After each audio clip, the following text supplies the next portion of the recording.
buenos días, buenas tardes, buenas noches a todos, a todas.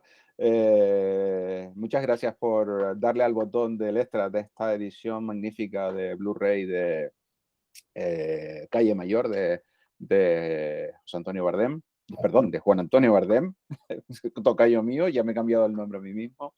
Una película del año 58, justo la dirige después de tal vez la que sea su obra más conocida por reivindicativa, por los problemas que tuvo con censura, que fue Muerte de un ciclista, pero para mi parecer es una obra muy superior. Nada, me presento rápidamente, Juan Antonio Rivas. eh, me gusta como definirme como cinéfago, como devorador de películas y más que como divulgador. En cambio, junto a mí tengo a Gonzalo Pavés, profesor de la Universidad de La Laguna. Él sí es un auténtico divulgador y un auténtico profesional del séptimo arte. Gonzalo, muchas gracias como siempre por estar aquí este ratito. No sé si destripando, pero sí disfrutando de los comentarios de esta película. Vamos a ver si conversamos y dialogamos, que yo creo que siempre este ejercicio de alguna manera, de pensar o rever, ¿no? Aunque sea mentalmente, la película creo que es muy necesario y siempre puede ser enriquecedor eh, para el espectador, ¿no? Para los que puedan ver esta edición en Blu-ray de la película de Juan Antonio Bardem, ¿no? Claro. Oye, nos ponemos un poco en situación histórica. ¿Qué es lo que estábamos viendo en ese momento en España? Porque ya Bardem, como acabo de comentar, había explotado, es decir, ya había hecho la película que hace con Berlanga, que era Esa pareja feliz, que habían codirigido los dos, había colaborado en el guión de Bienvenido Mr. Marshall, y ya había hecho dos películas previas que lo ponen en el candelero de la cinematografía española, ¿no? Que eran Muerte de un ciclista y Había hecho, había hecho cómico, perdón, cómico, exacto. Felices Pascua, muerte de un ciclista y esta era la cuarta. No, tendríamos que colocarlo en la España de los años 50, ¿no? En el contexto de la dictadura de Generalísimo Franco, un momento en el que el cine español empieza, y cuando hablo de cine español, hablo en general del colectivo de cineastas, empieza un poco de una manera más o menos explícita a criticar el cine que se había hecho hasta ahora. Un cine que estaba marcado fundamentalmente por la producción de películas de corte histórico. Hay que recordar la importancia que tuvo los estudios CIFESA en los 40, principios de los 50, películas de carácter histórico, ideológicamente alineadas con el régimen, que desde el punto de vista cinematográfico tenían el interés que habían intentado repetir, ¿no? En España el modelo de producción de los grandes estudios americanos. Y en cierta manera hay que decir y hay que señalar que estas películas son notables desde ese punto de vista. Son, creo que meritorias, pero sin embargo desde el punto de vista de lo que es el contenido de las películas, como ya he dicho, están como muy en sintonía con el pensamiento del régimen. Y por otro lado, había una tradición de cine folclórico que era como digamos, el cine que se consumía mucho en las salas cinematográficas de aquella época. Y estos jóvenes cineastas, entre los cuales estaba Bardem, ¿no? Pero podemos citar también a su compañero Luis García Berlanga, pues son una serie de una nueva generación que ve con otros ojos digamos, la creación cinematográfica. Hay un punto importante que explica un poco el cine, creo que del cine de Bardem, qué es lo que él pretendía hacer, y es que justamente un año antes, y marca un punto de inflexión, en cualquier manual de historia del cine español que se habla de esta época, hablan de lo que se conoce como las conversaciones de Salamanca. Exacto, donde se reúnen todos y empiezan a criticarse a sí mismos sobre lo que es el concepto de cine y de industria. De hecho, hay una frase de Bardem que decía algo así como la industria es inexistente, ideológicamente pobre, etcétera, ¿no? Es decir, es Sí, verdad que en ese momento hay una serie de pensadores del cine que están ya sí, trabajando, que no son de esos profesionales, sino mm, son pensadores auténticos, ¿no? sí, es interesante porque, claro, ahí en ese momento, 1955, en las conversaciones de Salamanca, es que confluyen no solamente los cineastas más progresistas, podríamos decir, ¿no? Esto ya sabemos, seguramente saldrá a colación en la conversación que Juan Antonio Bardem militaba en el Partido Comunista y entonces la clandestinidad y que, bueno, tenía una posición de cómo entendía el cine bastante diferente, pero es que consiguen que cineastas de diferentes posiciones ideológicas, es decir, desde aquellos que tenían una afiliación claramente comunista hasta franquista y Sí, más había cosas, miembros de Falange, es decir, había auténticos falangistas, guionistas que participaron en de esta alguna película. manera llegan como al acuerdo de que efectivamente aquello, el cine que se está haciendo hasta ahora no está en consonancia con los nuevos tiempos desde el punto de vista cinematográfico. Unos tiempos que desde el punto de vista cinematográfico están marcados por la irrupción del neorrealismo italiano que había cobrado muchísima fuerza en la segunda mitad de los años 40 y principios de los 50. ¿No? Digamos que ahí, como es el referente, el gran referente que se tiene en mente. Y en las conversaciones de Salamanca, que se dice, ¿no? Como tú señalabas, que el cine era políticamente ineficaz, socialmente era falso, que intelectualmente era ínfimo, que, sí, que estéticamente era nulo y que industrialmente era absolutamente raquítico, pues lo que tratan es de dar una alternativa a ese tipo de cine. ¿No? Cada uno de ellos, ¿verdad? Que el cine de Berlanga no tiene mucho que ver con lo de Bardem, o tiene un punto en común, pero que cada uno lo ve de forma diferente. Yo creo que en la génesis sí eran muy parecidos, en origen, más Mm, que nada por el pensamiento de hacer un nuevo cine, ¿no? Y de hecho, la primera película de ambos, que es Esa pareja feliz, la codirigen en común, aunque siempre se comentó que Berlanga se preocupó más de la parte técnica y Bardem se preocupó más de la parte actoral, ¿no? Es un poco simplificando el tema y después incluso eso, el guión de Bienvenido Mr. Marshall está coescrito por muy bien. Bardem, pero es verdad que después se van separando cada vez más. Incluso lo comentábamos justo antes de empezar la grabación y yo creo que ahora podemos comentarlo, mientras que Berlanga tuvo una trayectoria que llegó hasta prácticamente su muerte y de hecho su última película fue muy poco antes de fallecer, que es París Tombuctú, pero todavía siguió más o menos, eh, tuvo un desarrollo y unos cambios más o menos 20, pero siguió trabajando. Bardem se fue diluyendo en el tiempo hasta casi desaparecer completamente. Es verdad que él tiene una película de los 90, si no recuerdo mal, era con más flores, pero es una cosa absolutamente olvidable, ¿no? Sí, creo que el periodo, creo, ¿no? El periodo de mayor esplendor de Bardem justamente coincide con los años 50. Digamos que me parece que es el más reseñable y ahora lo podemos comentar porque creo que desde todos los puntos de vista es un director muy interesante y a reivindicar. Quiero decir que a lo mejor se ha quedado un poco oculto, ¿no? Bajo la larga sombra de Berlanga, ¿no? Y de las obras que hizo en su momento, pero creo que habría que revisarlo de nuevo porque ciertamente quizás las nuevas generaciones no lo tienen tan presente como Berlanga, ¿no? Que se ha constituido como una especie de referente importante, de modelo importante, ¿no? Creo recordar en alguna de las últimas apariciones de Bardem, no sé si coincidiendo con una gala de los Goya, un Liga de los Goya, que apareció y que poco menos que reclamaba que él seguía allí, o sea, quería decir, Sigo vivo, ¿no? O sea, no soy un "Sigo fantasma y vivo, estoy todavía. estoy aquí y estoy buscando productores, ¿no? O sea, yo tengo ideas, necesito financiación", y eso habla un poco de la deriva en la que fue, ¿no? Cayendo su carrera a lo largo de los últimos años, ¿no? Que Quizás creo, podría ser, perdona Gonzalo, porque Berlanga sí supo intentar buscar a lo mejor lo que le gustaba al público, a pesar de que, insisto, su cine va cambiando, porque Berlanga de los 50 no es el mismo de los 60, no, ni es el mismo de los 70-80.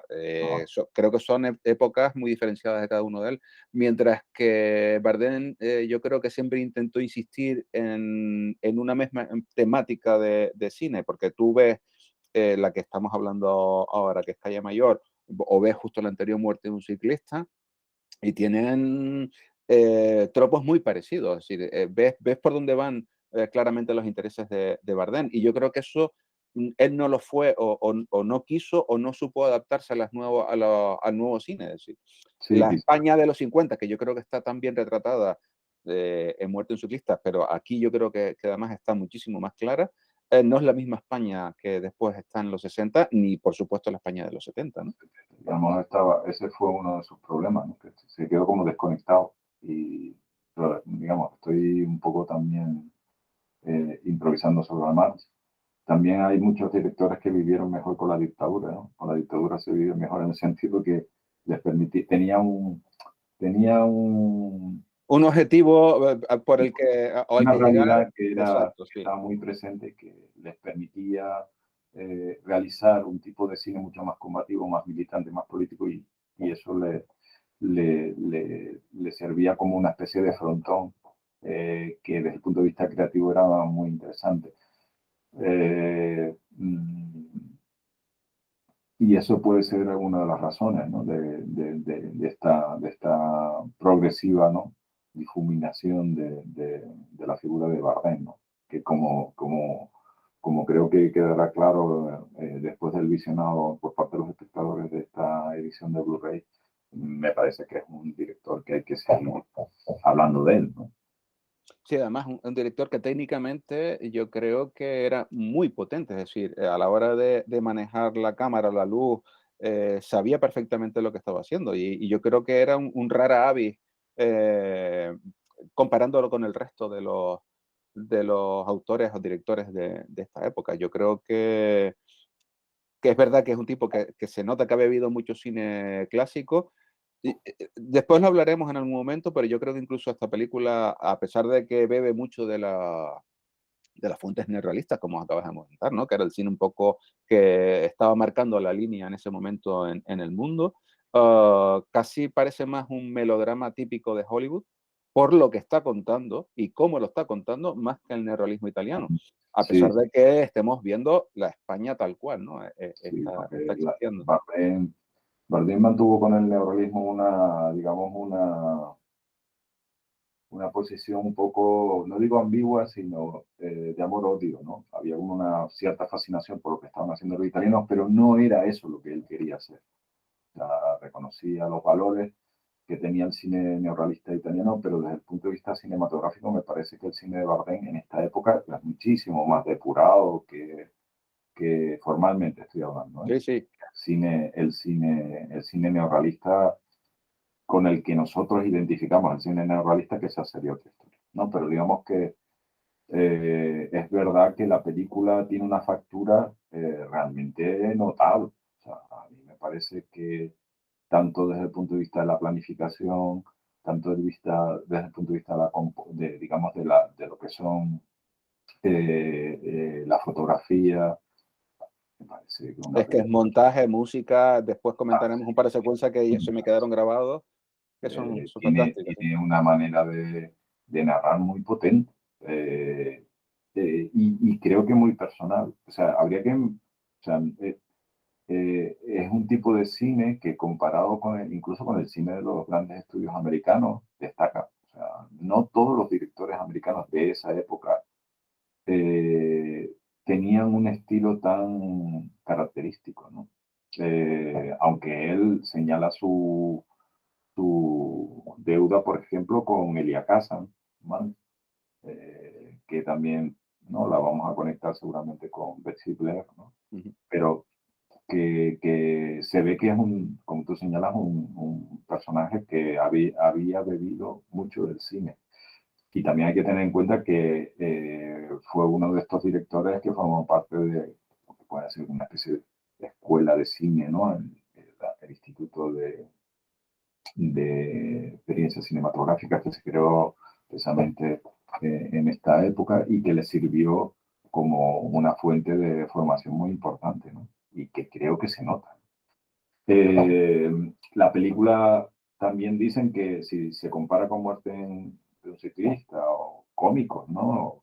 Que formalmente es mucho más atemperada, es decir, no es tan, no diría viejada, sino tan ampulosa, ¿no? Sí, Porque si la comparas, esta es muchísimo más clásica, o sea, más clásica, estamos como más contenidas, ¿no? Desde el punto de vista formal, ¿no? En Muerte y Ciclista hay esos planos en los cuales los personajes están hablando uno de espaldas al otro y a lo mejor están a una distancia. Te estoy recordando los planos estos de Muerte de un ciclista, donde él está en un borde de la carretera y ya no ya sé está en el cuánto. otro. Eso casi me recuerda más a la Nouvelle Vague francesa que al neorrealismo italiano, o Es sea, que, es que en ese sentido yo creo que habría que hablar de Bardem porque está como avanzando cosas que después se van a ver, ¿no? Estos personajes que están en el mismo plano pero parecen que están aislados uno de otro, ¿no? Precisamente por la distancia en la que coloca los personajes y la posición que están uno frente a otro, ¿no? Resulta sorprendente, por eso te digo que sí, tiene, lógicamente, porque la Nouvelle Vague de alguna manera también bebe del neorrealismo, ¿no? Y es, vamos a rodar al exterior y vamos a irnos de los grandes estudios, del cartón piedra, ¿no? Que es un poco lo que hace Bardem, pero Bardem está más cerca de lo que se va a hacer en los años 50 que de lo que viene antes, hacia atrás, desde sí. el punto de vista cinematográfico, ¿no? Y que él también decía mm, que había que intentar, y esto lo conecto con la idea que tú señalabas, de que dentro de lo que son digamos, las convenciones del cine clásico, actuar. O sea, no intentar ofrecer un modelo de lenguaje diferente, no, no.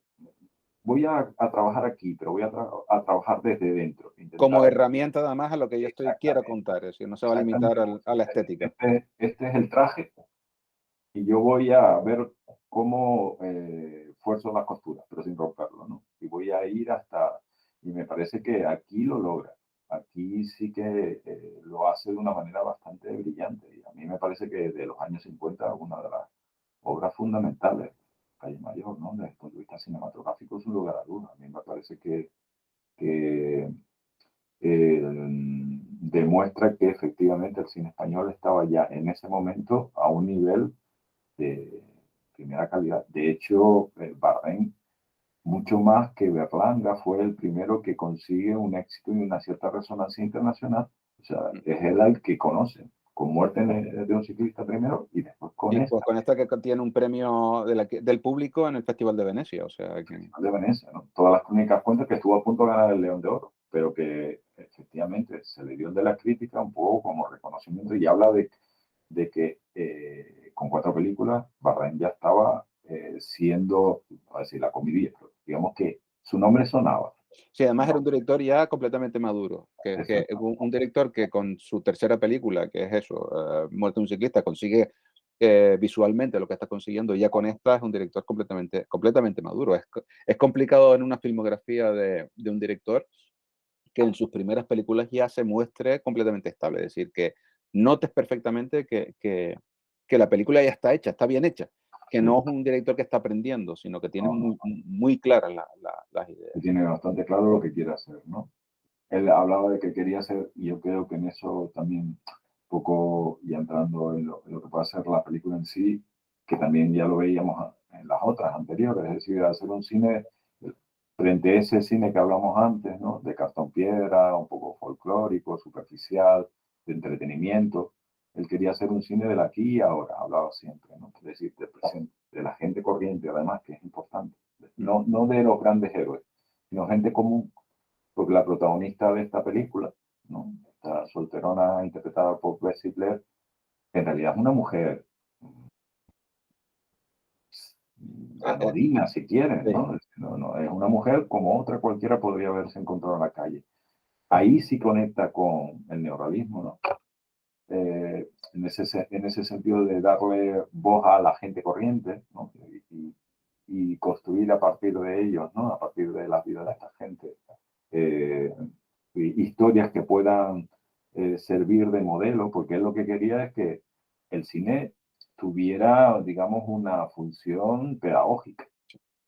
Esa es otra cosa. Él quería que efectivamente aquello sirviera de revulsivo, de reflexión, de crítica, obviamente, ¿no? Y yo creo que en esta película es más que obvio que está retratando una España, a pesar de que la censura, ¿no?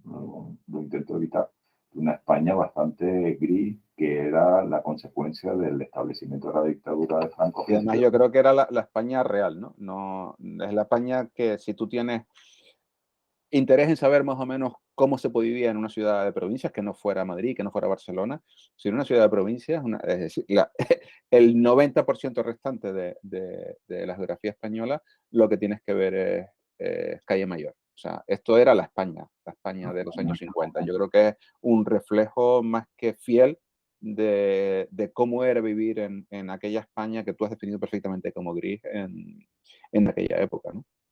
Y en ese sentido la película es un retrato, ¿no? Una especie de instantáneo, ¿no? Aquí voy a fijarme en lo que está sucediendo más allá de las grandes ciudades, donde, bueno, pues precisamente por ser grandes capitales, a lo mejor había un tipo de vida, que lo dudo tampoco, más bulliciosa, más. Y creo que ese aspecto de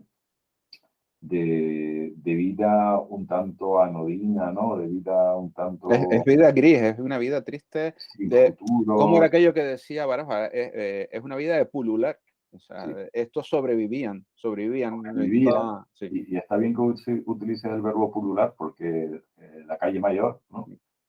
A la que hace referencia el tío, es un lugar donde la gente pululaba, ¿no? sí. Iba de un lado Era, para otro. Es interesante porque esos espacios en las ciudades de provincia que hay en todas las capitales de provincia, ¿no? O sea, ese lugar donde la gente se encontraba para verse, ¿no? Para ver qué es lo que había, ¿no? Y para no, saludarse, pero simplemente era una cosa sin rumbo, sin destino, sin objetivo, sino simplemente por el puro hecho de caminar, ¿no? Que es también una de las características de esa vida provinciana, ¿no? Que estaba caracterizada. En la película dice, creo que algo así, no recuerdo si es al principio, en ese prólogo que hay, que también es muy interesante, ¿no? Que la vida de esta ciudad típica, prototípica, está caracterizada por las campanas de la catedral, sí. por los seminaristas, y ahora no recuerdo qué más, y por la calle Mayor, efectivamente, ¿no? Es la iglesia, ¿no? Que también es otro aspecto que yo creo que la película se critica, ¿no? La omnipresencia, ¿no? La Es constante porque lo omnipresencia tienes visualmente, ya lo iremos comentando, tienes la total, figura de seminaristas, tienes monjas, pero también lo tienes auditiva, las campanas de la iglesia que están marcando el ritmo de la vida continuamente. continuamente, ¿no? En todos los aspectos de la vida, ¿no? Y entonces, claro, está hablando de una manera bastante metafórica, que a mí me parece que es algo reseñable también en la película, en la puesta en escena, cómo se puede hacer crítica social sin necesidad de Es hacer muy evidente, sí, subrayado sí. constante, ¿no? Acerca de lo que quieres decir. De una manera sutil, creo que se puede entender perfectamente a través de la película el clima sofocante, asfixiante que existía desde el punto de vista de la vida cotidiana, ¿no? Con esa presencia absoluta, ¿no? De la moral católica que todo lo impregnaba y que todo lo condicionaba, ¿no?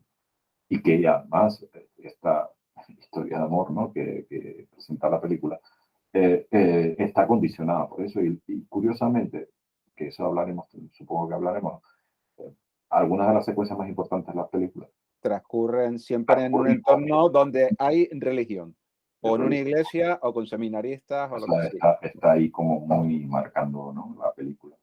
Y a mí me parece interesante porque me parece de una sutileza no demasiado habitual.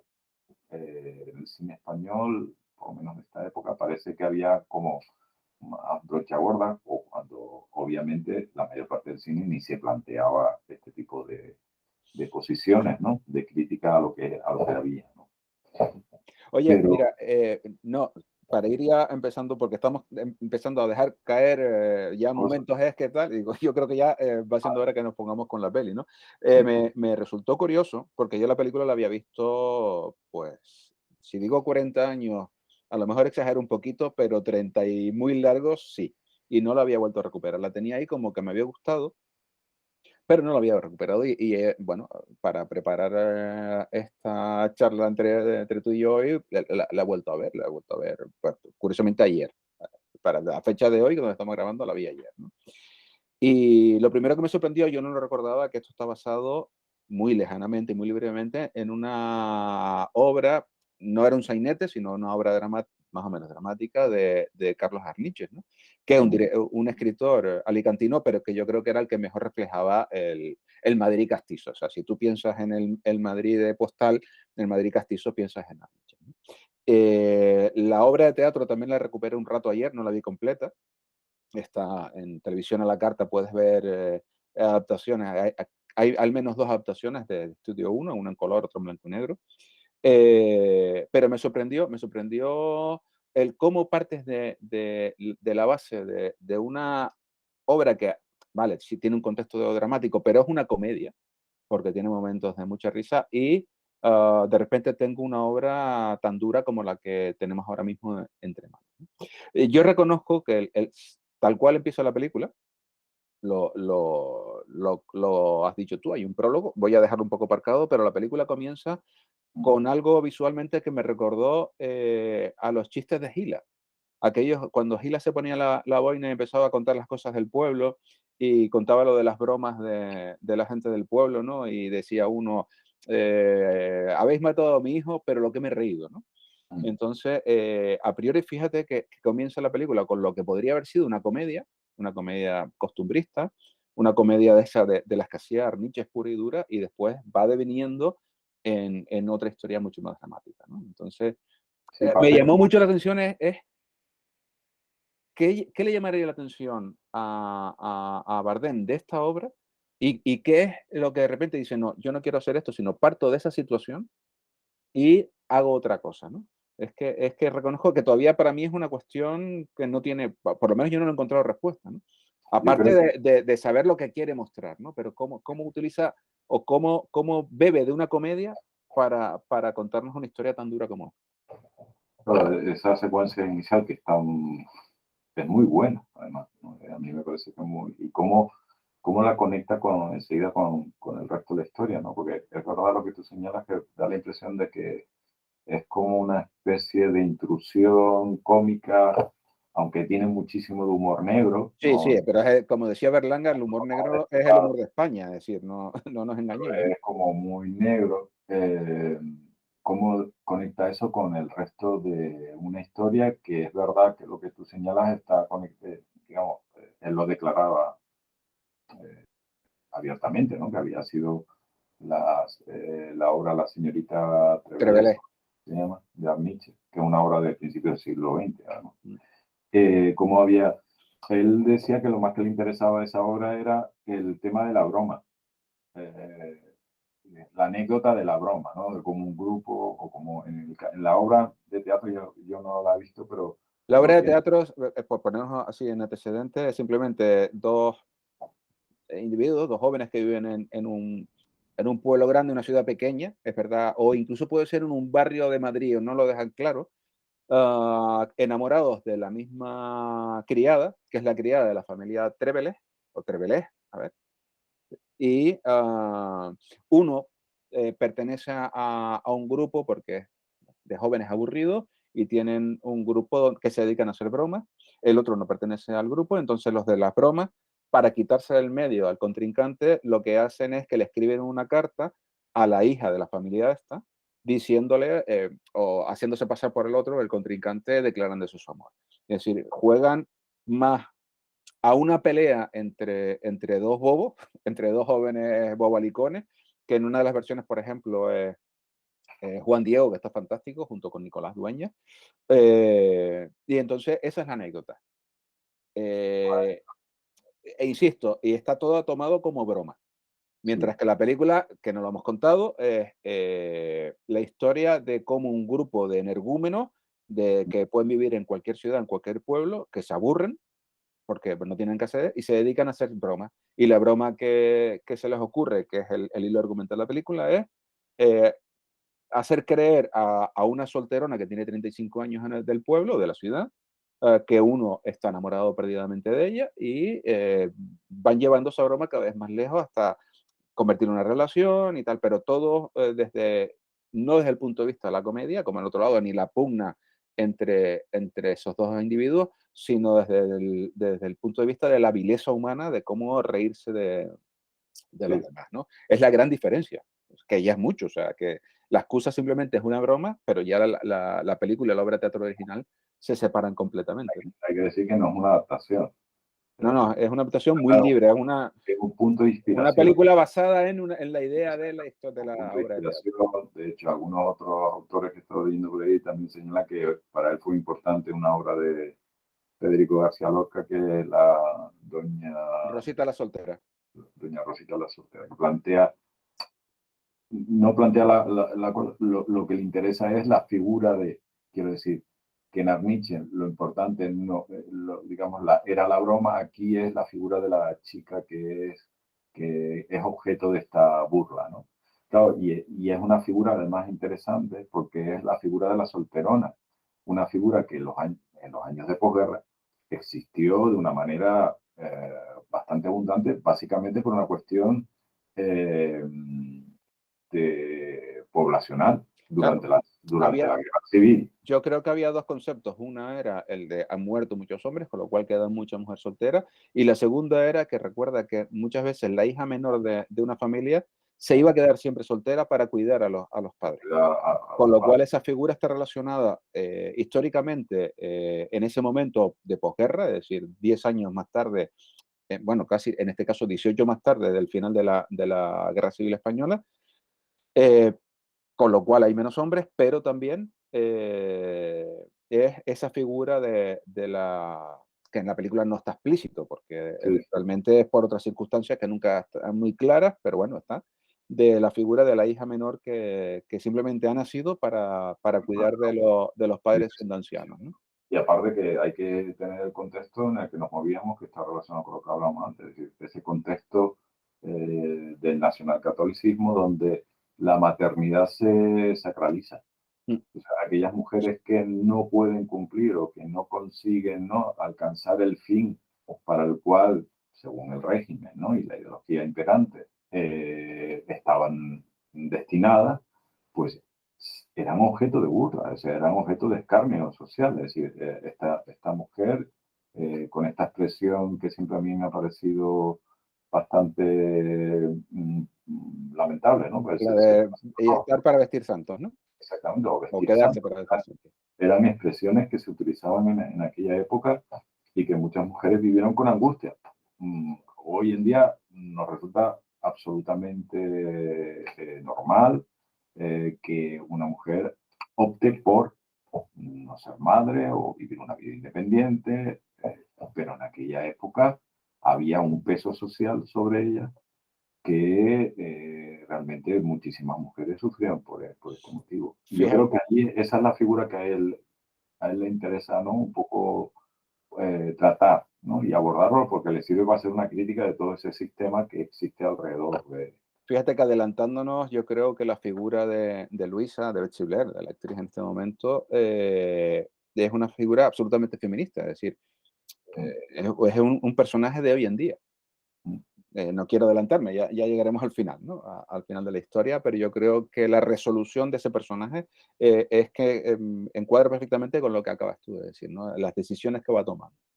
Sí, Retomo lo del comienzo, perdona Gonzalo, sí, lo de, la película comienza con el prólogo, con un prólogo, una voz en off, si no recuerdo mal, además era la de Fernando Rey, sí, para recordar, eh, que además fue impuesto por la censura y me llamó la atención el motivo, porque es tan absurdo que tú dices, ¿por qué demonios la censura se preocupa más por esto y en cambio no se dio cuenta de esos pequeños detalles que hemos ido nombrando ahora? ¿No? Y simplemente en el prólogo nos pone en situación de dónde va a transcurrir la historia, ¿no?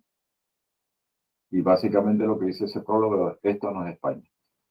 Quiere decir, puede ser cualquier otro sitio. Es decir, lo que le preocupaba a la censura es que esta historia que iba a contar Bardem, que es una historia muy dura, el espectador pudiera pensar, y como tú bien dices, de una manera bastante incomprensible que esa historia podría haber estado desarrollándose en Estocolmo o en, yo qué sé, en algún país del norte de Europa, ¿no? En cualquier otro país del norte de Europa. Cuando todo lo que existe, todos los elementos, todos los escenarios, todos los prototipos humanos que Son, aparecen ahí. son claramente representativos, es decir, tú ves claramente que, vamos, aquello es España y punto, ¿no? Porque hasta la madre es andaluza, le Sí, falta, o sea, es que todo, ¿no? es un poco incomprensible, ¿no? El planteamiento de la censura. Y Muerte de un ciclista había tenido tantos problemas con censura y al parecer, eh, digamos, el ministerio, ¿no? Que era el Ministerio de Informaciones, creo que era en aquel momento, estaba muy preocupado que Bardem volviera a hacer una película con un, digamos, con un contenido político más que evidente. Entonces, eh, se implicó la censura de una manera muy directa a la hora de censurar esta película, ¿no? Y una de las cosas que se impuso fue este prólogo donde de una manera muy clara se indica que esto es una historia que puede haber sucedido en cualquier otro lugar, ¿no? Del mundo, ¿no? Que nada tiene que ver geográficamente, ¿no? Con la realidad española, cuando obviamente no es así, ¿no? Pero incluso en ese mismo prólogo, como apuntabas antes, ya empieza a meter los alfileres, es decir, el prólogo, o sea, es una ciudad cualquiera de provincia, es una ciudad con su calle mayor, marcada con el ritmo de la gente y de las campanas, ¿no? Sus Ahí es iglesias y tal. Entonces, incluso en ese mismo prólogo, impuesto por la censura, ya empieza a marcar las campanas. Es decir, ya tienes la primera historia de que lo que ocurría y lo que sigue ocurriendo en muchos de los pueblos de este país, ¿no? Y de las ciudades pequeñas, e incluso en algunos de los o quizás no generalizado en las ciudades grandes, pero a título personal sí en las ciudades grandes, donde todo va marcado por las normas, la rigidez, el qué van a decir, el qué dirán, y sobre todo por esa educación eh, judeocristiana que muchos hemos recibido, en este caso además nacional catolicista, que estaba absolutamente obligada, ¿no? sí, la película, que no lo he comentado, se rodó en varios lugares de España, que, que de esa manera se trataba también de difuminar, ¿no? Ese espacio geográfico, ¿no? Que no Que se no quedara tan evidente en qué ciudad era. O sea, de ciudad, ¿no? Que se rodó en Palencia, Logroño y Cuenca. Pero claro, y a los poco que interiores conozca, además en estudio. O claro, sea, a poco que conozca uno esas capitales, hombre, ahí hay planos donde tú dices, pues si esto es Cuenca, o sea, no puede ser otro sitio, ¿no? No, si has estado en Logroño, ¿no? Digamos toda la calle mayor de Logroño, que es una de las más representativas de esa ciudad, con todo todos está los en soportales, los arcos, están ¿no? todos, sí, sí. Las iglesias son fácilmente identificadas, ¿no? O sea que es curioso, ¿no? O sea, el planteamiento de la censura con respecto a este tema, ¿no? Y que obviamente no consiguió. O sea, si esa era su objetivo, ese era su objetivo, lógicamente no lo consiguió para nada, porque mm, el espectador sabe perfectamente que está hablando de España. Y como digo, no solamente por los escenarios, sino también por los prototipos. Exacto, lo que está contando, porque al fin y al cabo lo que estás viendo o el espectador está viendo es lo que está viendo en la calle en ese momento. Es decir, Sí, lo que hace él un domingo, que era ir a pasear a la plaza o ir a pasear a tomarse un café y después, justo después de la hora esa, las calles aparecen desiertas porque era hora de la comida. Y hay un momento fantasmagórico en la película donde está ocurriendo eso, ¿no? Las iglesias las tienes presentes, todo el tema de la iconografía religiosa, porque las calles están llenas de curas que pasean o que mm, incluso hacen ejercicios de monjas. mm, Sabes que es la España de ese momento. O sea, de tienes que ir o con unas gafas negras a la proyección o ser ciego, porque es más que evidente, ¿no? Hombre, también es verdad posiblemente que el hecho de que sea una coproducción, porque la película habría que Es decirlo, coproducción hispano-francesa, sí. que en el caso de Muerte de un ciclista fue la primera vez que se hizo por parte de Bardem una coproducción, en aquel caso con Italia, ¿no? En este caso con Francia, le permitía a lo mejor un cierto margen y de hecho el hecho de que fuera una coproducción francesa fue decisivo para que el rodaje de la película pudiera continuar. Yo no sé sí saben que en medio del rodaje de la película, pues Bardem empieza a hacer la película en Palencia, empieza a rodar en Palencia en principio. Era su opción, pero fue detenido, ¿no? Había habido Sí, unos hubo incidentes unas manifestaciones en Madrid, creo que llega a morir alguien y y, entonces rápidamente las fuerzas del orden empiezan a captar a todo el mundo, tenerlos controlados y Bardem es detenido, a los sospechosos habituales. ¿no? Y lo llevan a- lo encarcelan, ¿no? Durante un tiempo está Sí, creo bajo que son tres o interrogatorio. cuatro días está encerrado en comisaría. Y hay una movilización, pero en el exterior.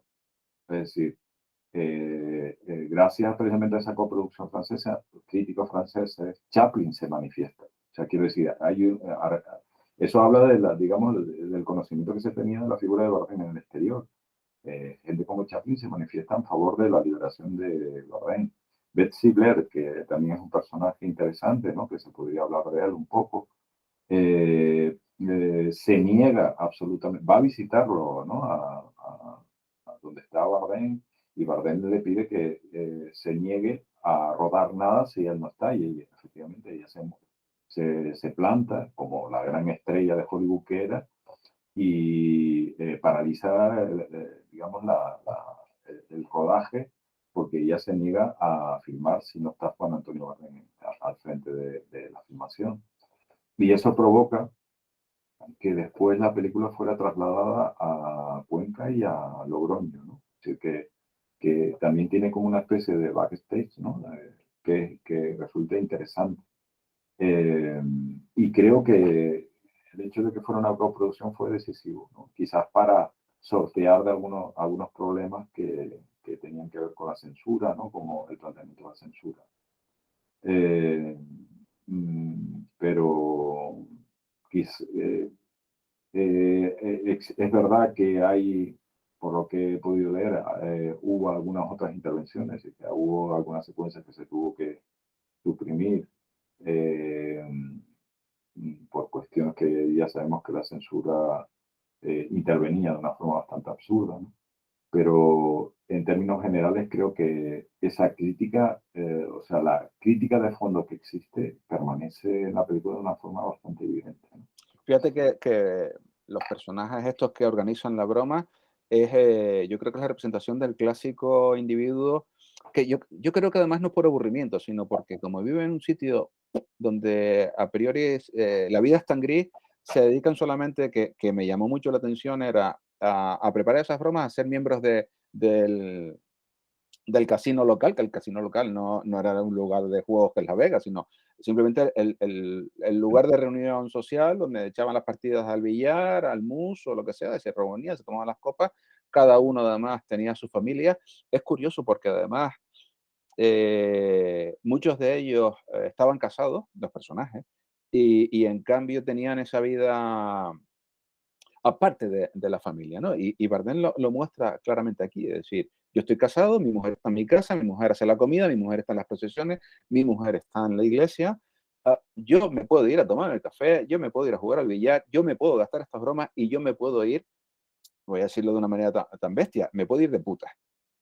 En la película es muy sutil, porque lo que es un bar que supuestamente la dueña es una mujer, una chica que se llama Tonia, pero está claro que aquel es un lugar de alterne, que me llamó muchísimo la atención porque en toda la película la música que tenemos es música más o menos tradicional, es una música que podíamos calificar de hispana, y en cambio en ese local está escuchándose jazz, es decir, música disoluta, música, por Claro, favor, venía después, para degenerados, ¿no? no tenía nada que ver con la España del momento, ¿no? Exacto, entonces ya me llamó la atención la presentación de esos personajes, es decir, Sí, porque cómo yo creo que si eran arquetipos escondidos, pero escondidos para las páginas de periódico, pero absolutamente reales del puerta a puerta. Es decir, yo sé lo que hace mi vecino, yo sé lo que hago yo sé a dónde voy a ir esta noche. Pero en cambio, socialmente, todos éramos perfectos, católicos y de misa y comunión diaria, ¿no? sí, porque esos espacios existían, o sea, era público y notorio que existían ese tipo de locales, ¿no? En el que los hombres pues podían acudir a divertirse, ¿no? Y es otra de las cosas que llama la atención, ¿no? Como la presencia de prostitutas, porque en realidad son prostitutas, hay un momento en el que el En protagonista... ningún momento en la película, por supuesto, se ofrecen, ni hay. Tú lo sobreentiendes porque puede haber algún abrazo, alguna caricia, algún baile, pero en ningún momento, No, no. es evidente.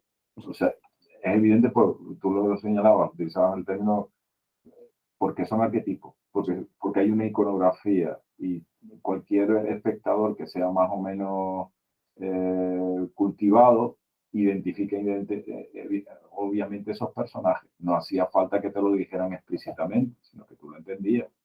Y hay un momento incluso que el protagonista repetido acude a ese sitio, habla con Tonia y él le dice, es que te necesito hoy. Y se van Sí, por sí, una sí. escalera para arriba y, hombre, no hace falta que nos digan nada más, ¿vale? Pero que eso está ahí y por eso resulta más sorprendente cómo la preocupación de la censura era que no se note que es España y después permitía determinadas manifestaciones ahí que, digamos, representaba determinadas escenas o determinados personajes que podían ser más o menos cuestionables. Pero lo interesante de eso es que en este caso está hablando de la ideología machista, ¿no?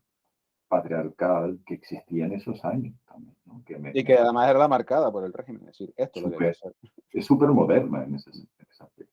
Porque, digamos, el dedo acusador, moral acusador que existe en esta película es sobre este grupo de insensatos, De energúmenos, es que no tienen otro nombre. energúmenos, como tú has señalado, que se dedican por puro nihilismo, ¿no? O sea, no tengo nada que hacer, me aburro en esta ciudad y bueno, voy a cargar con la gente más débil y además haciendo bromas con los más vulnerables, ¿no? Con este caso con la figura de la protagonista, ¿no? Esta mujer, este personaje que interpreta Betsy Blake. Oye, sí me llama la atención que hay un momento en que está Tonia, la prostituta, hace una confesión obligada, porque un amigo de la parte actora de la broma, del que están intentando de que Luisa se enamore de él y que está gastando esta broma, le dice, oye, tienes que confesarlo, si no confiesas, lo digo yo, y se encuentra con la prostituta, y la prostituta, bueno, él le pregunta, pero tú amas el amigo Federico, a Juan, Ah, ¿amas a Juan o quieres a Juan? Y la otra cambia rápidamente de idea, o sea, de conversación, pero sí eh, dice que es igual que la solterona, es decir, al final somos dos mujeres que estamos esperando, somos dos mujeres solas, somos dos mujeres que no tenemos futuro, y sí, amo a Juan, ¿no? O sea, al final estamos hablando de las dos caras del sí, espejo, ¿no? O sea, el mismo sí, espejo, el reflejo y el original. sí, Y sí, entonces me llamó muchísimo la atención cómo ese personaje, que a priori, tú dices, el personaje de una prostituta, de una mujer de mala vida, ¿no? Porque, insisto, vamos a dejar aquí con ese eufemismo de mujer de mala vida, porque lo de prostituta sí, pero no, ¿vale? ¿Cómo lo muestran de esa manera tan dura también? Es decir, oye, yo también tengo mi corazón, yo también estoy sola, yo también soy mujer, no solamente sirvo aquí para entretenerme, es decir, la, la imagen que puedo dar de tú vienes aquí para divertirte, tú vienes aquí para que yo te haga pasar un buen rato, tú vienes aquí para que te haga olvidar tus problemas, al fin y al cabo, yo también soy mujer, ¿no? Entonces, en sí, ese sentido, también me pareció muy, muy moderna la presentación del personaje, ¿no? Que lo tenemos un poco como muy secundario, cuando evidentemente que te llega a la pantalla es el de Betsy Blair, ¿no? El de la solterona, pero en cambio este sí me llama la atención eso, por esa representación tan positiva y tan triste a la vez, ¿no? claro, porque lo interesante y yo creo que lo transgresor del guión de Bardem, otro elemento también importante que coincide, ¿no? Director y guionista, claro. Director y guionista, y esto yo creo que es importante, eh, nos ofrece una imagen de la prostituta bajo una luz comprensiva y positiva, nada negativa desde No, mi y vista, ni acusadora, ni porque lo lógico acusadora. en ese Y eso es momento lo hubiera que sido el dedo, sí. realmente es avanzado y que efectivamente en esa conversación que tú señalas, que a mí me llamó también la atención, lo que nos ofrece la imagen o el mensaje, ¿no?, que existe detrás, tanto la figura de Tonya como la del personaje que interpreta Betsy Blair, son víctimas del sistema, de ese sistema un poco patriarcal, ¿no? Entonces, esa visión a mí me resulta sorprendente encontrarla en una película en 1955, eh, que se haya escapado de la censura, y al mismo tiempo me parece muy potente, porque efectivamente son dos mujeres, las dos, como tú señalabas, las dos Caras de caras. la misma moneda, sí, sí, son las dos imágenes del espejo, sí. Sí, las mujeres que están un poco al albur, ¿no?, de la voluntad de los hombres, Es ¿no? que fíjate que en ese momento no podía haber otra cosa, es decir, o eras esposa, madre, biológicamente sí o no, no vamos, podía estar, pero esposa y madre, o eras casquivana, es decir, no había ningún paso intermedio, de decir, no, yo decido vivir mi vida como quiero, no tenían la posibilidad. No, no, no, Entonces yo creo no. que está claramente representado esas dos imágenes de la mujer, las dos únicas imágenes posibles, pero además en ningún momento de manera acusatoria, sino todo lo contrario, es decir, exponen una realidad. Sí, además, la solterona, además, si te fijas, es una figura que es todavía más trágica, ¿no? Claro. Desde su mentalidad, porque es, insisto, bajo esa mentalidad, porque es una mujer que no ha podido acceder a la condición de madre, por circunstancias X, pero que tampoco, Puede tampoco disfrutar de su vida. puede disfrutar de su vida. O sea, está ahí como en un terreno de nadie, ¿no? Es como, Estás en un limbo realmente, o sea, no exactamente. estás, no estás en Socialmente, mira, me parece que esa es una expresión muy acertada. nunca mejor dicho la Está sociedad en el, religiosa, es decir, o sea, que no no estás ni está en el en, cielo ni en el infierno, estás en el limbo. exactamente. Está, y da la impresión de que es todavía peor, porque no tienes ninguna salida, ¿no? Que eso podía empatar con el final de la película, ¿no? Que no vamos a destripar, Bueno, lo pero destriparemos un que poco más adelante, diremos aquello de corten, vean la película y sigan escuchando, porque yo creo que sí merece porque la vamos pena a hablar de, ser vamos a destripado. hablar de algo que no. Mira, ya poniéndonos con este personaje de Betsy Blair, de Isabel, es curioso eso. Me llamó la atención también que fuera una actriz americana.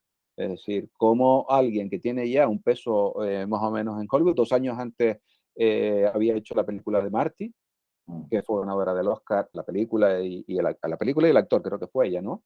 Pero era una actriz con un cierto prestigio en Hollywood, fue esposa en su momento además de Gene Kelly, Hasta ese y momento lo fue, creo que se divorció al año siguiente. exacto, y en cambio llega a rodar una película a este país Bueno, tercermundista que era la España de los años 50, ¿no? sí, ahí habría que señalar, mm, Bardem señala que era una actriz que le había llamado la atención ya desde los años 40 por un par de películas, una con Josh Cukor que se llama Doble Vida y otra Nido de Víboras de Anatole Anna Levac. Bach, ¿no?, que le había llamado la atención, pero que lógicamente la que de alguna manera me decidió contactar con ella fue Marta, porque Bardem, ahora estoy hablando de memoria, no sé si fue miembro del jurado en Cannes, creo que era en Cannes, sí, juraría que fue en Cannes, cuando se presentó Marty en ese festival. Y una de las invitadas era Betsy Blair. Entonces, él cuenta que se acercó a ella, se presentó, le manifestó su, su admiración, ¿no?, por el trabajo que había hecho, y fue cuando le empezó a hablar del proyecto y ella se implicó.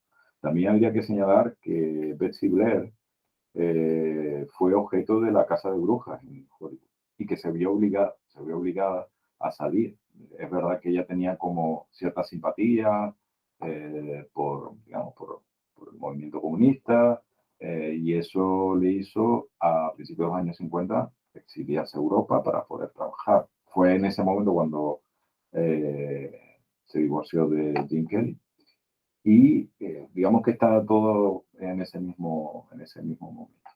Y fue cuando Bardem contactó con ella y ella aceptó desde el primer momento, lo cual llama la atención teniendo en cuenta que era una actriz con un cierto prestigio, ¿no? Había alcanzado un cierto prestigio en América.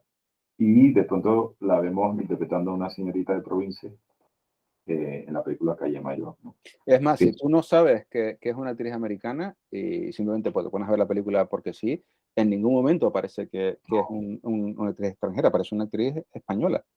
yo creo Entonces, que eso habla muy bien de ella, ¿no? Su capacidad para poderse integrar ahí, ¿no? Y de la misma manera que en Muerte de un ciclista estaba Lucía Lucía Bonet, Bucea, sí.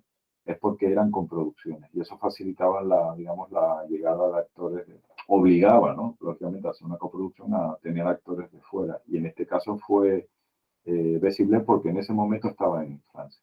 Creo que en ese momento ya estaba en Francia viviendo. Que le permitió participar en esta película. Yo creo que es cierto lo que tú dices, que en ningún momento se aprecia ¿no? Ese origen americano y da la impresión de que efectivamente es una chica de Logroño, ¿no? Exacto, ¿no?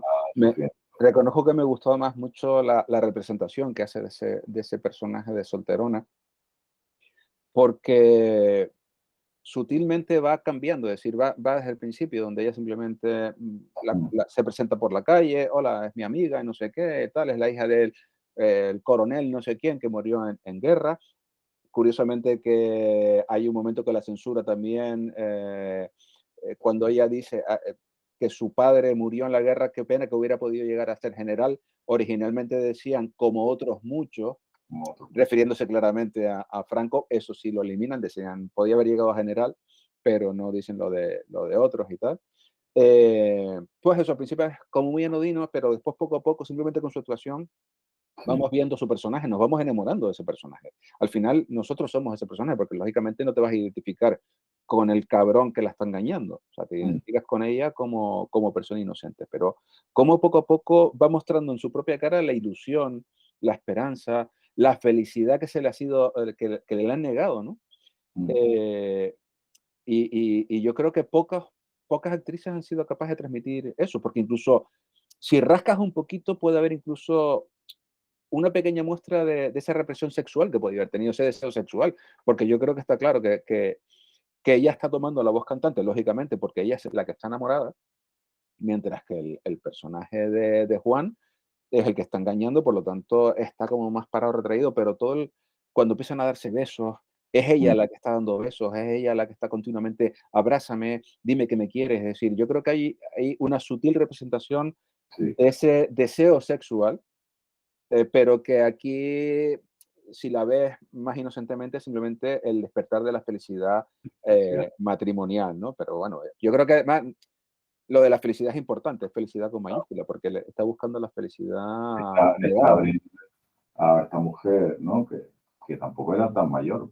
Podría ser En la 30 película dice que tiene 35, no sé exactamente qué edad 35 años, tendría que de la pronto actriz. ve quizás la última oportunidad de poderse insertar de una manera normal, ¿no? En la sociedad del momento, a través del matrimonio. Entonces se le abren las puertas y por eso hay momentos en los cuales el rostro de Bessie Blair, ¿no?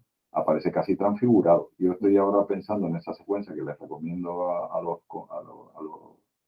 espectadores, en la que a través de un montaje paralelo vemos a ella Ella en la cama en la diciendo el cama, nombre de él, Juan, hablando Juan, Juan, exacto. Juan, perfectamente iluminada, ¿no? Como enamorada, obviamente, ¿no? Por eso es que esa secuencia en cuestión, que encima está rodada encima de una cama, que me llamó la Sí, atención, o sea, cómo ella está, Juan, Juan, Juan, dando vueltas en la cama. como si estuviera realizando. Mientras que en paralelo vemos a Juan en su cuarto, encajonado, ¿no? Con una iluminación dramática, casi expresionista, encorvado, ¿no? Con remordimientos, ¿no? Incluso, no sé si te diste cuenta cómo, siguiendo con esa, digamos, técnica de un montaje paralelo, me parece muy bien porque a veces hace como montaje incluso visuales, ¿no? Y sonoro, montaje sonoro también. Los montajes sonoros que solapa una escena con la siguiente, ¿no? Ujú. Es muy El interesante. final de una frase, que es el final de una secuencia, resulta que podía ser el El principio de la otra frase diálogo, de la. ¿no? Sí, y esa sirve como de testigo para el diálogo de la siguiente secuencia. A mí me parece magistral. Pero decía que esa escena de la que hablamos, en la cual ella está Juan encima de la cama dando vueltas, termina los dos encima de la cama en la misma posición, ¿no? Boca arriba, con la cabeza, ¿no?, por fuera de la cama, y él también, obviamente, con rostros diferentes, expresando sentimientos diferentes, él de remordimiento y ¿no?, de tormenta interior por lo que está haciendo, porque él se da cuenta de que aquello es una trastada, y ella absolutamente Extasiada de felicidad ansiada absoluta, sí. por, ¿no? Casi como ahora, cuando habla de esta, se me acuerdo, es que está en la misma posición de la Santa Teresa de Bernini, ¿no? Una especie Del de éxtasis, eso que te decía, éxtasis, sí. ¿no? En el cual se representa de alguna forma esa especie de ilusión en la que ella está montada, ¿no? Fíjate Y que si, sí. No, termina. no, no, lo decía por comentar algunas secuencias más, ¿no?, de la película, me parece interesante también. Dos más. La de la iglesia, cuando él Es hay un que juego de miradas sí, ahí. yo quería justo entroncar con eso porque no solamente es la felicidad que ella siente, sino al final ser aceptada por la sociedad. Claro, Y la sociedad estaba en la calle Mayor paseando, que hay una secuencia en la que está todo el tiempo, hola, oye, iba siendo hora, por fin, este es Juan, oye, ya iba siendo hora, mira, te pasó, ya iba siendo hora. Y la otra parte es la moral, es decir, por fin voy a poder casarme y ser madre, porque además ella es lo de los hijos. Y es curioso que cuando él le pide un poco salir al principio, que empieza con, no hay broma todavía, no existió no, la broma, sino que se encuentra en casualidad en una estación de tren donde ella me gusta mucho por lo poético, ¿no? Por lo que significan las estaciones de trenes o los aeropuertos, porque es ese lugar donde te despides o recibes recibe. gente, ¿no? O sea, tiene ese concepto metafórico del adiós o del bienvenido, y ella va a pasear, después de pasear por la calle Mayor, va a la estación de trenes a ver los trenes llegar o irse, ¿no? O sea, es bonito esa historia, ¿no? Entonces, la primera vez que está ocurriendo, o sea, de que ya se pone en marcha esa broma, el plan de la broma, y que él va a verla, como diciendo, voy a empezar ya, es la secuencia esa que tú has dicho, la de la iglesia. Es decir, además, es, yo creo que está puesto con toda la malicia del mundo, es la putada que te voy a hacer empieza en la casa de Dios, ¿no? Y entonces, la verdad es que es una secuencia magistral, donde ella está con su madre rezando en un banco de la iglesia y él llega, que se pone por delante primero, empiezan a cruzarse miradas, va hacia atrás, o sea, Y hay como que un juego, ¿no? A través de las miradas que me parece que desde el punto de vista, porque no hay casi, yo juraría que no hay diálogo, ahora no, en digo, ese no, momento no hay diálogo, no hay nada. es a través de las miradas que se está contando todo, está contándose todo, además, los actores hay cruces de miradas que sugieren, que invitan, que señalan, ¿no? Y me parece que ese juego está muy importante. Y está bien que tú remarques el hecho de que se está haciendo una iglesia, que sí, dentro del interior de un templo, ¿no? Porque es que Bardem es muy hábil en eso, ¿no? Es decir, es, es con la sanción de la iglesia. O sea, la iglesia está omnipresente, está aquí. Y casi estás cogiendo y diciendo, la iglesia está mirando por otro lado y estás permitiendo la eh, cabronada que van a hacer a esta mujer. O sea, me Evidentemente. parece, Y después fíjate que eso enlaza con la secuencia de la procesión, que también es magnífica, donde también utiliza más el montaje sonoro para señalar que el propio diálogo, ¿no? En el que él se acerca y le dice que te quiere, y entonces que ella es como, me lo ha dicho delante de todo el mundo. de todo el mundo. Vamos a ponernos en situación porque esa secuencia además tuvo que pasar por la censura. He Mm, leído que hubo secuencias, o sea, imágenes y planos que se cortaron, pero yo curiosamente la película que tenemos entre manos hoy tiene esos planos que yo leí que estaban cortados. Y es en una procesión, él va corriendo un poco para seguir con la broma. Va a ser la primera vez que le dice te quiero, mm, por las circunstancias. Y entonces, durante todo ella está formando parte de esa procesión, como muchas de las mujeres vestidas de negro riguroso. Él se cuela en la procesión y entonces hay un montaje visual donde primeros planos de todas las señoras mientras cantan aleluyas a María y bendita tú seas en el vientre de tu, bendito es a ver, bendito es el vientre de tu fruto, el fruto de tu vientre Jesús. Perdón, ya la iglesia y yo hace mucho tiempo que no nos, no llevamos y nos hemos olvidado de todo este repertorio, ¿no? Eh, entonces hay primeros planos de las mujeres que se van girando porque hay alguien, un hombre en la zona de mujeres de la procesión, y lo que estamos escuchando continuamente, lo que estás hablando, ese montaje sonoro es simplemente los cánticos religiosos, las bocas de ellos que se mueven, pero no estamos escuchando, y solo hay un momento en que los cantos bajan y se escucha un te quiero. Y entonces, evidentemente, todas las caras se giran, todas las caras de las señoras mayores, y la cara de felicidad de ella de absoluta. Absoluta, Y después claro. vuelve otra vez los cánticos, y hay una señora que se acerca, oiga, pero usted forma parte de la congregación, y esa secuencia supuestamente también estaba cortada y en la película está.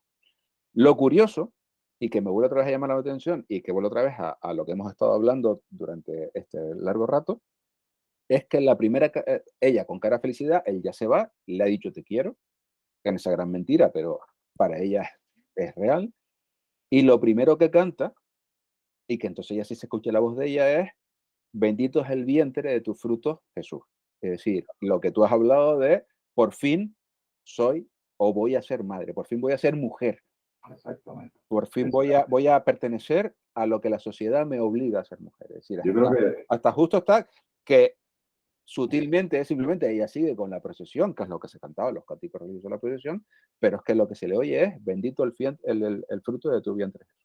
Yo creo que esa sutileza es lo que hace esta película tan grande. O sea, que lo que hablábamos al principio, es decir, llama la atención la delicadeza, por un lado, con la que Barren toca este tema, la belleza también, hay que decir que aunque el tema sea muy, muy duro y bastante crudo y desagradable, ¿no? Porque uno no deja de empatizar con la chica. La película está llena de estos pequeños detalles que la hacen realmente una película muy hermosa, ¿no? Y muy cinematográficamente muy sugestiva. Y es cierto que marca un poco esa, ¿no? Subraya y ahonda un poco en la broma, ¿no? Que es lo que hace que Que también sea aún más cruel, porque es una claro, historia, es muy porque estamos cruel. hablando, ¿no? Anteriormente hablábamos del templo, ¿no? En este caso una procesión, que se supone también es un acto religioso, una manifestación religiosa, social, ¿no? Con mucho componente social, ¿no? Por eso es tan importante la cara de ella, ¿no? Y la cara de De todas esas todas las mujeres que están mirándola como diciendo esto que pasa como, y de aprobación, claro, al final. claro, es como, lo está escuchando, no lo estoy escuchando yo, Mm. no me están susurrando al oído, no, Toda la calle mayor está escuchándolo. está escuchando que es una declaración de amor en todo lo, y es por eso por lo que ella a partir de ese momento, el personaje de ella ya es como, entra como una especie de dinámica de nos vamos a casar, voy a comprar un vestido, vamos a ver la casa, Eso ¿no? también. Y todo en 15 días, además, que eso era Claro, entonces absolutamente como, irracional en ese momento. ya es como, vamos, porque el tiempo se me acaba. Yo, esto ya, hay digamos, una especie de ratificación social en el que ya tú te has encadenado a mí y tenemos que seguir los pasos que tenían en ese momento prescritos todas las parejas, ¿no?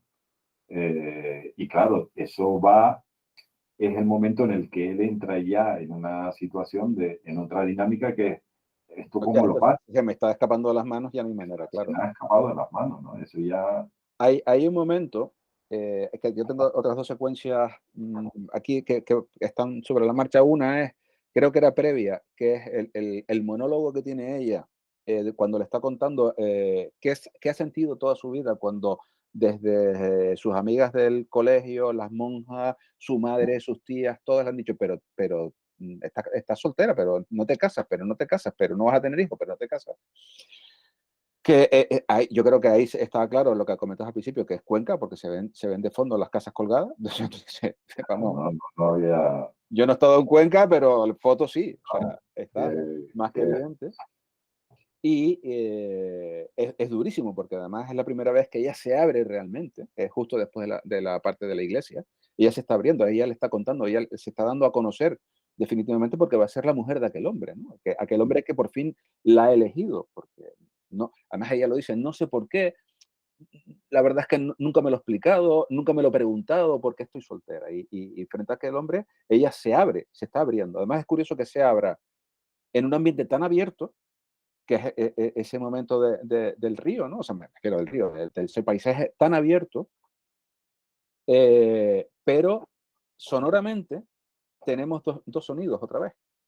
Uno sí, es los trenes, que pueden ser, vuelvo a repetir, de trenes que lleguen o trenes que se van, y el sonido de las campanas.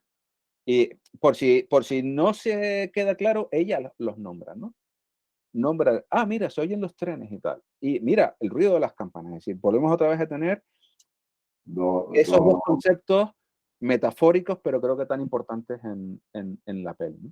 Eso es uno de dos, los momentos que me llamó la atención. Y el otro, por entroncar también por el tema religioso, es cuando ella, vuelvo a repetir, que es la que toma la voz cantante. Por lo tanto, es un poco lo que yo comentaba, de que es un personaje empoderado, femenino y muy actual. Es ella la que empieza a darle besos, es ella la que empieza a decirle te quiero, es ella la que está, tal vez porque, voy a repetir, el personaje de él es un mentiroso y está actuando, mientras que ella lo está viviendo realmente. Cuando empiezan a darse besos por primera vez, están en un bosque, no es un bosque porque hay 4 árboles, es decir, están eso en el arriba, extrarradio de la ciudad, y lo que hay es un grupo de seminaristas, con todos con las ujú, sotanas, con los sombreros, leyendo mientras van caminando, ¿no? Y entonces hay uno de los seminaristas que se gira, se queda como retrasado y además lo mira, no sé si con cara de reprobación, de admiración porque yo no puedo hacerlo, no lo sé, pero se queda claramente mirando. Con lo cual, otra vez, es la iglesia siempre, te estás besando, pero te estoy controlando, ¿no? Dice, sé sí, lo que estás haciendo, no vas a poder escapar de nuestra visión, ¿no? sí, es como esa supervisión, ¿no? Que hablamos, la presencia constante de la iglesia en cualquier momento, que no daba resquicios ni siquiera a las parejas, ¿no? Para poder manifestarse su amor de una manera libre, sino da la impresión de que pasan sus seminaristas y efectivamente uno de ellos se queda mirando. Yo pienso que es más como reprobación, ¿no? Y que está un poco incidiendo, ¿no? En esta idea que yo creo que es bastante constante en la época. Cuidado, que yo también presupongo que para la censura sería reprobación, pero como mi mente a veces va mucho más allá, no sé hasta qué punto aquel cura que sabe que una vez entrado en el seminario, a priori va a tener que guardar celibato, nunca va a poder besar los labios de una mujer. Simplemente curiosidad porque esas manifestaciones de afecto entre las parejas tampoco eran No eran muy visibles, lógicamente, porque muy un beso. asociadas. Y esto ahora, enlazando un poco, ¿te acuerdas de la escena también muy importante de las entradas de cine? Sí, eso es en la cama. Esa es la de la cama. ¿Vale? Pero no se ve el cine. No Ella se ve guarda la entrada, es decir, ya han ido al cine, muy interesante porque agarra las entradas y lee el película, tal día del sitio año. donde se Sí. va a hacer la sesión y dice butaca número 6 dice, y vuelve, ¿no? Y esta es la butaca número 8 y la empieza a juntar, ¿no? Claro, porque el cine también en los años del franquismo era un lugar donde las parejas, además de ir al cine, Podían eran tener algo más de contacto, sí. donde se podía interactuar, vamos a dejarlo así, interactuar de una manera un poco más libre, sin la mirada constante de alguien que pudiera estar supervisando, ¿no? Tus comportamientos morales. Y me pareció también una manera muy elegante de hacerlo, ¿no? Que está en relación con lo que señalabas, ¿no? Por eso hablo de esa sutileza. Me parece genial. Y por otro lado, ¿no? Lo que tú planteas, dices, bueno, este personaje del sacerdote es curiosidad o es reprobación. Creo que el cine tiene, vamos, o al menos esta película tiene la virtud de permitirte otras lecturas y que a mí me parece igualmente válida, ¿no? Es decir, podría ser una cosa o la otra, el hecho de que haya una película que te permita, ¿no? Te permita interpretarlo, ¿no? De una manera mm, quizás diferente a la que planteó el Mm. cineasta. Yo creo que tampoco es un No, no, defecto. al final no tiene nada que ver con la historia, pero es una apreciación. Oye, nos estamos acercando ya a la hora y algo de, de charla. Yo creo que vamos a empezar ahora ya a destripar en la parte final de la película, con lo cual el que no haya visto la película, recomiendo que pare ahora, vea la película y continúe aquí porque insisto que al final es digno de comentarlo. Una de las cosas que estamos hablando, ella es la felicidad absoluta. Yo creo que también tenía ese deseo sexual que estamos viendo metafóricamente con lo de las entradas, con lo de los besos y tal. Y en el caso de él, por un lado, tiene ese punto de remordimiento, que se le, pero no sé si es remordimiento porque se le está escapando de la mano y qué voy a hacer, o porque es un remordimiento real, no lo sé. Pero hay un momento que sí me... yo creo que son hay dos momentos claros donde uno, él se ve libre de la historia porque le plantean un final para la broma, que es que justo cuando van a decir que se van a anunciar su boda, uno de los amigotes va a saltar ahí, tú no te puedes casar con ella, y le pega porque estás comprometido con mi primo de Logroño, que lo dicen, con lo cual dice, oh, pues ya esto es una salvación, perfecto, me libro. Pero después hay un momento previo donde su cabeza da tantas vueltas, están visitando el piso y ella feliz está, pero dibújame, aquí el cuarto de tal, aquí tu despacho, porque tú tienes que tener un despacho, la figura del hombre, ¿no? Después dice, ah, no, pero es que también tienen que estar los niños, este es el cuarto de los niños con mucho dibujito y tal. Pero cuando están saliendo, él está serio, parece que tiene un cuervo encima, ella todo lo contrario, ¿no? Parece que tiene un foco continuamente encima. Y van a bajar la escalera y ella dice, ay, unas escaleras que todavía están en obra, es decir, lo que hay realmente es un hueco. Y dice, ay, ¿y tú te imaginas qué pasaría si me cayera ahora y me muriera? ¿Qué sentirías tú?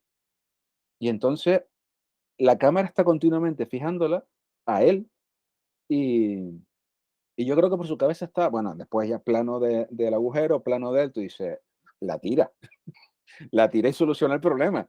O Sí, sea, ese rollo además donde tienes ya no solo el remordimiento de lo que estás haciendo, sino de decir, hostia, para acabar con esto, voy a ir un paso más allá.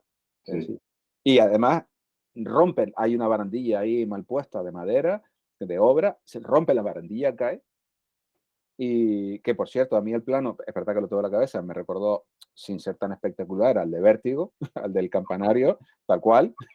Yo no sé cuál fue primero, porque yo creo que son contemporáneas, pero no sé cuál es primera, ni creo que uno hubiera la película del otro previo, pero bueno, está ahí. Y entonces ahí como el hecho de que rompiera esa barandilla y cayera, ya lo saca él del sueño, ¿no? Lo que pasa es que después bajan y el papel donde él hoy ha estado apuntando las cosas para dibujar el planito, termina tirado en un charco, con lo cual es una imagen también muy potente, como diciendo, todo lo que tú estás diciendo no más que basura sucia, es decir, esto sí. lo dejamos tirado, ¿no? Entonces también es que yo no tengo claro si él realmente tiene unos remordimientos bestias, si quiere acabar con todo, si se le ha ido de las manos, si realmente tiene en algún momento la decisión de decir, pues sigo adelante y me caso con ella a pesar de todo. Es un Porque va cambiando, o sea, su sí, personaje no es plano, es lo no, bueno también que tiene. Su personaje claro, claro. tiene esos altibajos que tú dices, ¿tendrá remordimientos y se casará? ¿La va a matar? ¿La va a Por- dejar? Es decir, en ningún Porque de momento alguna manera él es víctima de sus de amigos. esa, exacto. Es decir, porque él llega a implicarse en esta broma por la presión social, por la presión del grupo. Sí. Y él se tiene que, de alguna manera, implicar en esta historia, un poco sometido por, digamos, por una idea del macho, ¿no? Es decir, yo soy capaz de hacer esto, ¿no? Yo no te, porque hay momentos en los que él parece que no quiere seguir y sus compañeros no se burlan de él y él trata de demostrarles, porque al final es demostrarle a sus amigos que efectivamente él es capaz de llevar Él la es más broma. macho que ninguno. O sea, al final, ¿tú te Efectivamente, crees que yo no tengo, no lo dice exacto, claramente, no tengo cojones para hacer esto? O sea, exactamente. Y creo que en ese sentido el personaje me parece que funciona bastante bien. Y además es un personaje que ya verán, como estamos en esta fase de spoiler, que la película deja como, no se sabe qué pasa con él, ¿no? Creo que la hay última... un momento en que él tiene una discusión con el amigo le dice, o se lo dices tú o se lo digo yo, Sí, decídete, eres y el otro dice, me voy a matar, y dice, no, no te vas a matar porque eres un cobarde. Y él dice, sí, no, los cobardes son los que se suicidan. Entonces hay un momento en que él parece que va a saltar al sí. río y que va a matarse. Esta Y imagen, después resulta que no. No, no, y de hecho se ve la imagen de tuvieron al final la conversación de la que tú hablabas antes, arriba que se ve Cuenca abajo, ¿no? En la parte superior, en la que él aparece demacrado, ¿no? Como, y se queda como, porque la historia después va por otro lado, ¿no? Este amigo, habría que decir que dentro del grupo digamos, de amigos hay uno que representa un Sí, pero poco además la voz, no, él no es de ¿no? ahí, o sea, el otro, su amigo el Cabal viene de Madrid, o sea, él viene de la Exactamente, que capital, viene viene de de Madrid. fuera, Exacto. que tiene, que digamos que es la voz de la conciencia, la que le está diciendo que esto tiene que acabar, ¿no? Esta broma tiene que dejarla, ¿no? Tiene que concluirla y que le pide que le diga la verdad. Y el otro no lo va a hacer. Y entonces va a ser este El que le personaje cuente. el que le cuente en otra escena que Es también maravilloso, que quería también comentarla ahora, ¿no? es puro cine, además, en la que le cuenta también la verdad a él. Curiosamente, si te fijas, hay un cierto paralelismo entre la manera en que el amigo le ha contado, ¿no? Sotoboche, susurrando, ¿no? En la procesión que la quiere, y aquí cuando le descubre la verdad también ocurre lo mismo. No Sí, hay un diálogo, solamente vemos la cara de ella, sí, pero cómo que va. además es importante porque el ambiente es un ambiente que está preparándose un baile, con lo Sí, cual es un ambiente prefestivo. Tenemos guirnaldas, tenemos las luces, tenemos los espejos, tenemos el suelo. Ella dice, el suelo está tan pulido que se puede patinar. mm, Ella empieza a contar, no, yo hasta el año pasado me sentaba aquí mientras los veía bailar, este año voy a bailar. Es decir, tenemos visualmente un ambiente muy festivo o prefestivo. Sabemos lo que le va a contar, es decir, lo que estás contándolo es una historia dura, es decir, te han engañado, se han reído de ti, eh, te doy la oportunidad si quieres, vete a esta ciudad y vente conmigo. Vive en otro sitio donde no te conozca, una ciudad más grande que no tengas esta presión social, ¿no? Y lo curiosamente es lo que hemos estado hablando continuamente del sonido. Hay un pianista que está afinando un piano, con lo cual lo que tenemos continuamente, no oímos realmente la conversación como se lo oye, no lo oímos claramente, sino lo que estamos escuchando es el sonido cacofónico de mm, un piano sin afinar.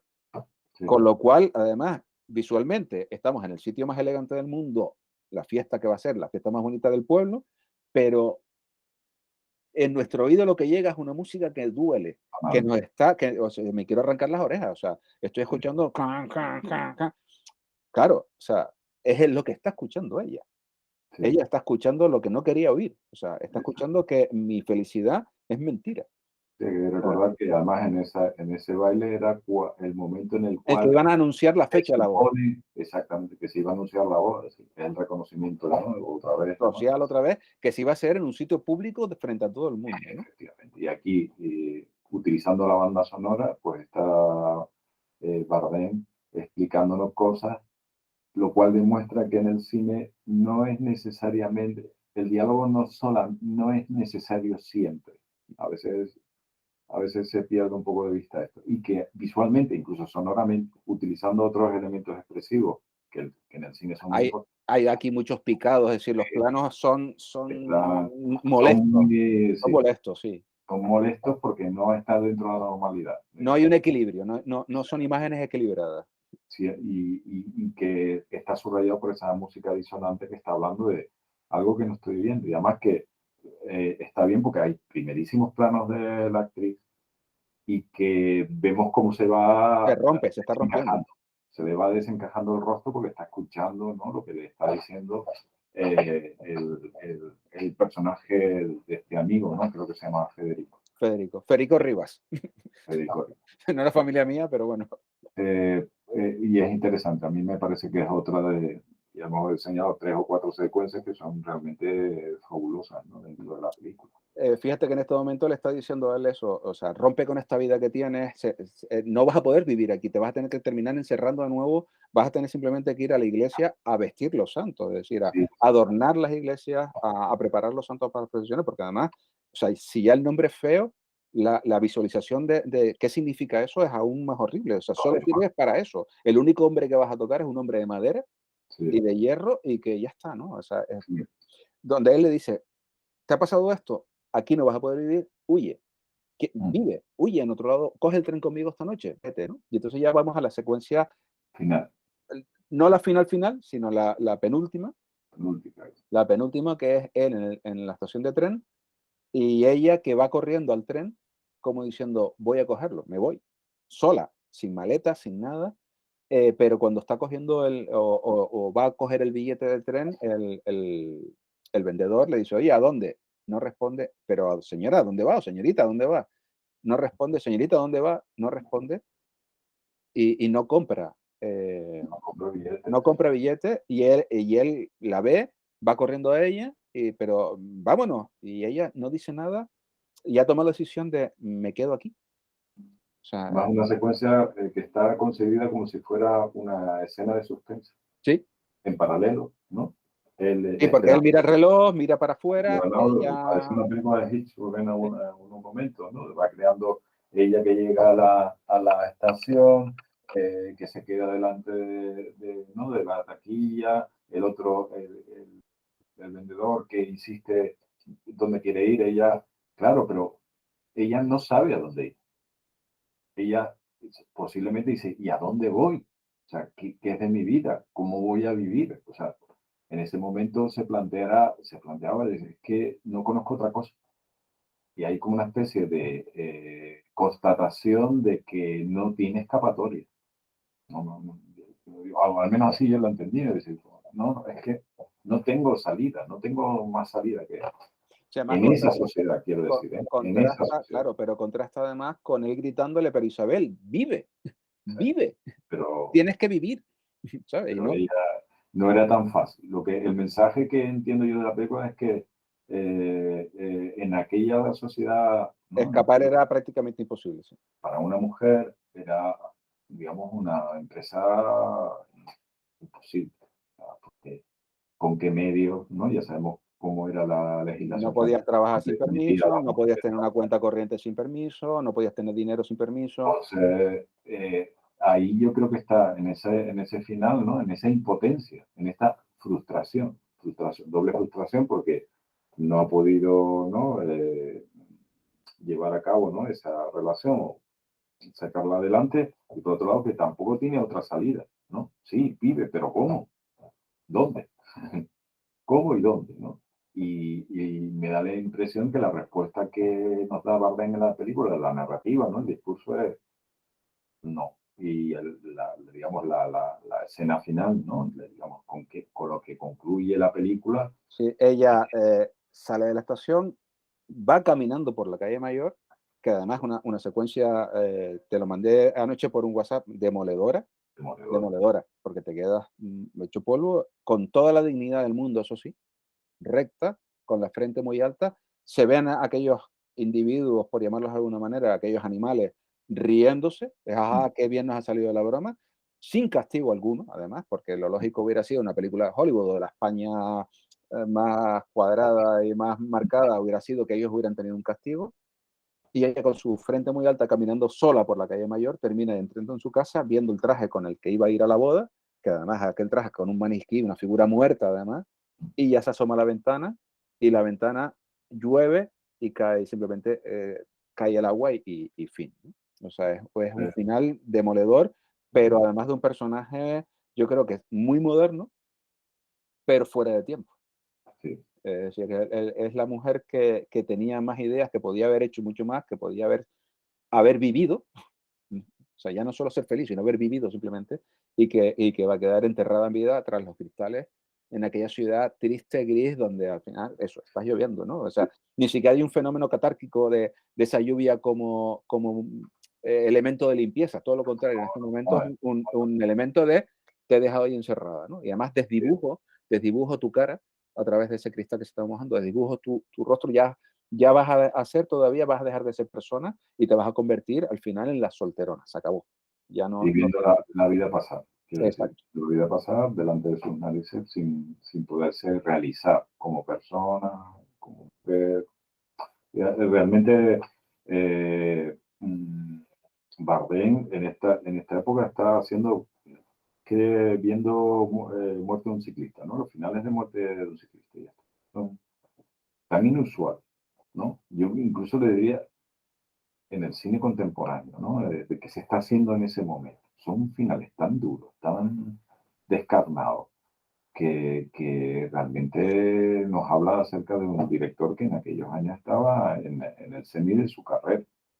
Zenith, que estaba además, curiosamente, paradójicamente, empezando. Era el director que estaba empezando. Estamos hablando de la tercera, cuarta película de Bardem, ¿no? Y que habla de la, de la maestría que tenía Bardem en estos años, ¿no? A la hora de llevar a cabo sus películas, ¿no? En la que, por cierto, para él era muy importante porque él entró en este debate de quién era el autor de una película, ¿no? Y él era uno de los que en esos momentos defendía la posición de que el verdadero autor de una película era el El guionista. guionista. Y eso explica que se involucrase tanto en la redacción de la elaboración de esos guiones, ¿sí? Porque después, bueno, digamos que con la influencia de la crítica francesa, de la teoría de autor, ¿no? Que justamente está desarrollándose en estos años, pues compensará, ¿no? Y dirá, bueno, el director también tiene una parte de responsabilidad, pero que para él era vital La digamos, historia. La la historia. intervención de... Pero lo curioso es que defendiendo esa postura, después tengas una puesta en escena tan potente como esta y tan Sí, marcada. Es decir, a esta mí, historia en manos de un director anodino hubiera sido otra cosa. una cosa olvidable, además. O hubiera sido una película que tirara para la comedia. O hubiera sido una película que al final mostrara eh, una cuestión de arrepentimiento real, Sí, de castigo. de No lo sé. castigo. Pero Yo en creo sus que manos yo creo que es curioso eso, que siendo él tal y como la muestra, que solo defendiera, a priori, dijera que el autor real era el guionista. a mí me parece, creo que tú lo señalabas al principio, posiblemente una de las películas más redondas de Bardem. Incluso más que Muerte de un ciclista, que es la película que siempre se habla de él, ¿no? Y que tiene muchísimo mérito. Pero me parece que es más redonda, siendo importante la otra. Y muy, muy interesante, a mí me gusta mucho también. Pero en esta yo creo que consiguió algo que yo al menos le pido a todas las películas, que haya como una especie de sintonía entre la parte formal y la parte Una del... cohesión que al final no sepas diferenciar. Porque realmente en Exactamente, esta película no sabes diferenciar porque lo que te está exactamente. contando ¿No? y Vaya como, cómo lo cuenta está tan unido que exactamente, ¿no? Que haya esa especie de lectura también, de discurso visual, que no sea gratuito, que no sea impactante, que no esté puesto solamente porque queda bien. sino que tenga un sentido con la historia que está contando. Y a mí me parece que aquí lo consigue. Aquí me, sigo pensando que, siempre lo he dicho, que creo que es una de las mejores películas del cine español, sin lugar a dudas, y posiblemente una de las grandes obras maestras del cine Del cine mundial. universal, sí, yo creo que Eh, sí. Me parece que por eso vale la pena que la revisitemos, ¿no? Que la hayamos revisitado, ¿no? La preparación de esta edición y que los espectadores puedan hacerlo en esta ocasión. Pues Gonzalo, yo creo que con esto ya podemos terminar, porque, o sea, con palabras como una de las grandes obras maestras del cine universal, ya que poco más hay que decir, Pues, salvo, como siempre, agradecerte infinitamente que me permitas compartir este rato contigo, donde siempre aprendo y siempre disfruto, y además un momento pleno de felicidad hablando de algunas de las cosas que nos gustan, que nos permite hablar, fíjate que no solamente de cine, sino de historia, de política, de sociedad, y que al fin y al cabo el cine es para eso, ¿no? Como un punto de partida. Como siempre, de pues, verdad, muchísimas gracias, ¿eh? que el placer es mutuo. Pues nada, y gracias a los que tienen esta película en sus manos, este disco de edición Blu-ray de Calle Mayor, además con una imagen excelente, como nunca se había visto hasta ahora, la verdad es que merece la pena. Y muchísimas gracias por habernos aguantado durante, no sé, llevamos hora y pico larga, ya perdí la cuenta, calculado que vamos a estar unos 45 minutos, pero como siempre esto es imposible. Nos vemos en una próxima ocasión, espero, si se presenta.